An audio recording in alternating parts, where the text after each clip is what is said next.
जय श्री राम। बोध कथा सन्यासी का न्याय। कथा है, एक गांव में एक मजदूर, मेहनती मजदूर रहा करता। बड़े परिश्रम के बाद भी वह अपने परिवार का भरण पोषण नहीं कर पाता। बहुत दिन तक ऐसे दीनहीन अभावग्रस्त अवस्था में गृहस्थी को चलाने के बाद उसकी धर्मपत्नी ने कहा कि आप इस गांव में इतनी मेहनत करते हैं, परिश्रम करते हैं, फिर भी हम अपने परिवार को अन्न का एक निवाला नहीं दे पाते। इतना परिश्रम आप यदि शहर नगर में करते तो हम अपने जीवन के लिए आवश्यक संसाधन सहजता के साथ जुटा लेते। पत्नी के बहुत बार कहने के बाद वह मजदूर पास की नदी को पार कर कुछ किलोमीटर मील पैदल चल एक बड़े नगर में पहुंचा। वहां अपनी पत्नी की सीख को जीवन में आत्मसात करके ईमानदारी, लगन, परिश्रम से खूब धन कमाने लगा। उसकी एक आदत थी कि जब कुछ धन कमा लेता तो उसे स्वर्ण मुद्रा के रूप में परिवर्तित करा लेता, सेठ के यहाँ उसको जमा करता रहता। बहुत दिन के परिश्रम के बाद अब उसकी एक भारी पूंजी एकत्रित हुई।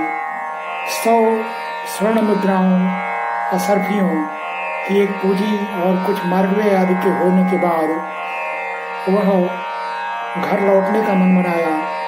घर की याद सताने लगी। कितनी भी दिन हम बाहर रहें, लेकिन अपने स्वजनों और अपने घर की याद आती ही है। अब वह जब इस 100 असरफियों की पूंजी को जुटा लिया तो घर लौटने का निश्चय किया। उसके स्वामी सेठ जी ने पूरी हिदायत दिया कि देखो, चोर उचक्के इस असरफी को कहीं तुमसे छीन न लाए, तो इसको एक थैली में डालकर कमर में कस के बांध लो और इससे अपने घर तक सुरक्षित पहुंच जाओगे। मजदूर ऐसा ही किया। लगातार दिन भर परिश्रम पूर्वक चलने के बाद गांव निकट ही था, किंतु पास की नदी तक जैसे ही पहुंचा वह चौंक गया। देखा कि यह तो वर्षा काल है, नदी में बाढ़ आई होगी। इस बाढ़ की दशा में हम तैर कर या पार कर तो इसे कतई हम नहीं पार कर सकते। ऐसा सोचकर वह दुखी हुआ। किसी ने बताया कि एक नाव चलती है जो अभी आएगी। उसने दूर देखा कि नाव तो उल्टी दिशा में जा रही थी। वह जोर से बुलाया और कहा कि नाविक, जितना भी पैसा चाहोगे हम देंगे, मुझे आकर फिर से ले लो। नाविक पैसे के लोभ में वापस आया। इस मजदूर को अपने भारी भीड़ के उस नाव में स्थान दिया। किनारे की ओर बैठने के कारण, बीच धार में नाव के हिलोरे लेने के कारण उसके कमर में बंधी हुई इस असरफियों की थैली खुलकर बीच धारा में गिर गई। अब जोर जोर से चिल्लाकर यह मजदूर कि हाय, मेरे तो जीवन की पूंजी लुट गई, ऐसा बहुत देर तक जब रोता रहा तो लोगों ने पूछा क्या हुआ। सही सही पूरी बात को बता दिया। नाविक ने कहा कि ऐसे बाढ़ भरी जलधारा में भी तैरने का मेरा अभ्यास है। यदि मैं इस थैली को ढूंढ निकालूं तो मुझे क्या देंगे। इन्होंने कहा अब तो मेरी पूंजी मुझसे दूर हो गई है, आप पाएंगे, आपको जो अच्छा लगे दे दीजिएगा। नाविक देखते देखते जलधारा में 1-2 ऐसी अनगिनत डुबकियां लगाया और हर्ष का विषय कि एक डुबकी में जब नदी के तल तक गया तो उसे थैली प्राप्त हो गई। नदी पार करने के बाद नाविक उस थैली में से एक असरफी निकालकर मजदूर को देने लगा। तो नाविक कि इस बेईमानी को देखकर मजदूर ने कहा कि आपको मैंने ईमानदार समझा, इसीलिए मैंने प्रस्ताव किया, लेकिन आप तो 99 अपने पास रखकर एक असफी दे रहे हैं, ये कहाँ का न्याय है। सारे नाविक के साथ उस नाव पर बैठे लोगों ने भी कहा, हाँ ये तो अन्याय है, अत्याचार है।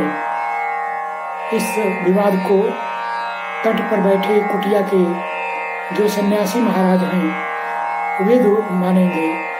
नाविक को विश्वास था कि वे उसका पक्ष लेंगे, क्योंकि रोज का आना जाना सन्यासी के पास उसका था।